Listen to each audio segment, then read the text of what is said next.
Here's the deal. Let me share just a little bit about my week, and later on you can share with each other. Here's how your week went. My week started off really, really high. And I'm looking at week from Sunday through Saturday night. Sunday started off really high because I woke up last Sunday, so I was thrilled to death. I mean, and seriously, if you don't think waking up is a high point of your week or your day, come see me later because we really need to talk. If you open your eyes, that should be a high point. We're celebrating. God has given me another day. Just celebrate that. Let that get you through the rest of the day in your week. Amen. So I woke up Sunday morning. I was feeling really good. We had a great celebration. Then we had our annual business meeting. That's where my week kind of went to an extreme low, so to speak. And it's not so much that, whenever you talk about budget and money, people are unhappy or want things a certain way, which is fine. And whenever people ask questions about stuff, you can ask as many questions as they want. Our objective is to be as above board as possible. It's just, when I left that meeting, the way that we communicated with each other, I literally told Christy, wow, I feel like I should find another church. Because I didn't feel Christ in any of our communication. I felt a lot of anger and animosity and antagonistic.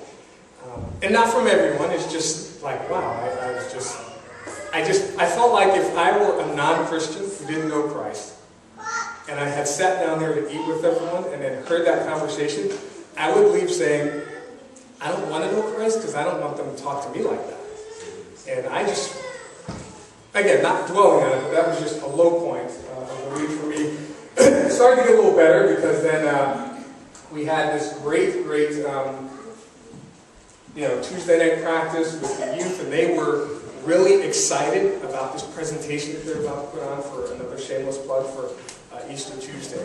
They had put together a good, well, actually probably 70 to 85% of the service is all of them, stuff they put together, and stuff that they are presenting. So I felt really excited that they were excited about it.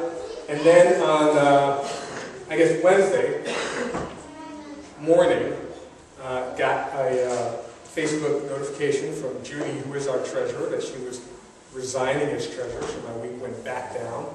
And that kind of like, you're back in this bad place. And for those of you who don't know, let me just share a little bit with you about our financial journey over the years.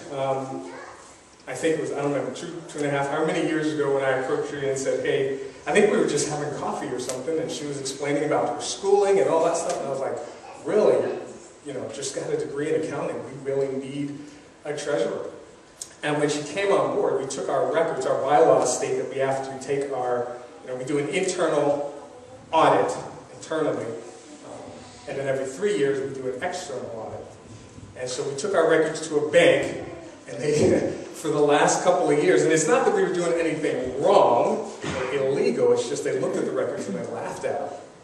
Like, these are not in any kind of real good financial shape or order. They said, looking at these records, and I don't know, they had them for like a couple of days, I think. Looking at these records, it either looks like you have like $12,000 or $14,000 in an account somewhere that you don't know about, or you're $12,000 or $14,000 in debt, but we don't see how, or both of these. And it's, again, it's not that we were doing anything wrong, it's just the records were not right. So she took on legitimizing our records, and this whole tax fiasco that we had going on, she, over the last year and a half, has been interacting with the IRS and helping us walk through correcting that so that all of our records are above board. So I would just ask that we, as a church, just take a moment and thank her for her commitment.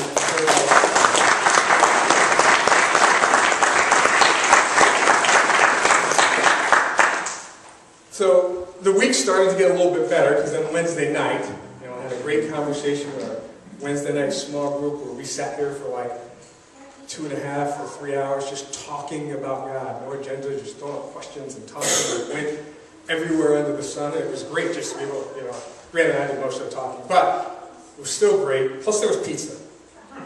Who can go wrong with that? So that was great. And then, you know, Thursday small group was great. And then Thursday afternoon, as I was kind of going through and finalizing the message this morning, I was like, you know, no matter how bad my week has been, it's really not going to end with me getting, you know, beat to a pulp, jailed, and strung up on the cross. So I had to look and say, wow, my week, no matter, even though I think it's like a, you know, 3.7, it's still pretty darn good.